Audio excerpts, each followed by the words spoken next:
गिद्धों का झुंड खाने की तलाश में भटक रहा था। भटकते भटकते उनको एक टापू नजर आया जो कि उनके लिए स्वर्ग सा था।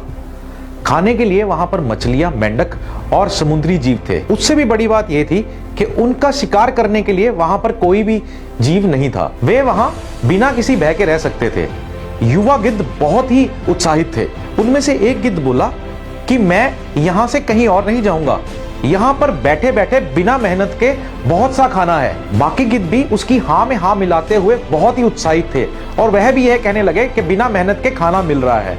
इस तरह से मौज मस्ती में काफी दिन गुजरने लगे, परंतु सबसे बूढ़ा गिद्ध इस बातों से खुश नहीं था और उसने अपनी इस चिंता को और गिद्धों के सामने व्यक्त किया कि हम गिद्ध ऊंची उड़ान और तीव्र वार की ताकत से पहचाने जाते हैं, पर जब से हम इस टापू पे आए हैं सब आराम तलब हो गए हैं।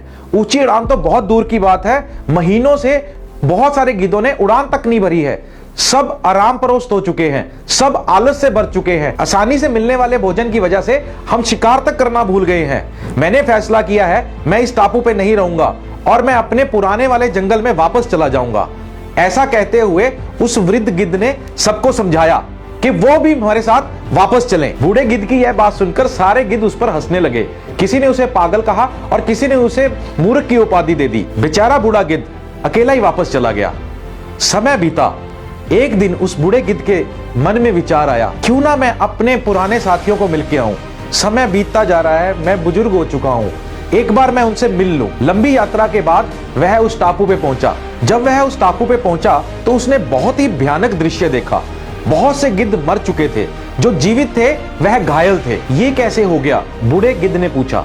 कराहते हुए घायल गिद्ध ने कहा कि हमें क्षमा कीजिए, हमने आपको बुरा भला कहा, हमने आपका मजाक उड़ाया, हमने आपको पागल कहा, हमने आपको मूर्ख कहा। आपके जाने के कुछ महीनों के बाद यहाँ पर एक बड़ा सा जहाज आया और चीलों का एक दल यहाँ छोड़ गया। जैसे ही उन चीलों को पता लगा कि हम ज्यादा ऊंचा उड़ नहीं सकते और हम उन पर वार नहीं कर सकते, उन्होंने हम पर हमला किया और उन्होंने हमें खाना शुरू कर दिया।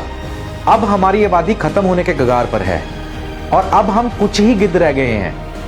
यह सुनकर बूढ़ा गिद्ध बहुत दुखी हुआ और वह वापस जंगल की तरफ उड़ चला। इसी तरह दोस्तों, अगर हम अपनी शक्तियों का इस्तेमाल नहीं करते तो धीरे धीरे हम उसे खो देते हैं, लूज कर देते हैं अपनी जिंदगी से। तेजी से बदलती हुई दुनिया के अंदर अगर हम अपने अंदर बदलाव नहीं लेके आएंगे तो हमारी जिंदगी में भी कोई बदलाव नहीं आएगा। सफलता प्राप्त करने के लिए और अपने लक्ष्य को भेदने के लिए हमें अपने अंदर बदलाव लेके आना है। अपनी काबिलियत और अपनी ताकत को जिंदा रखें।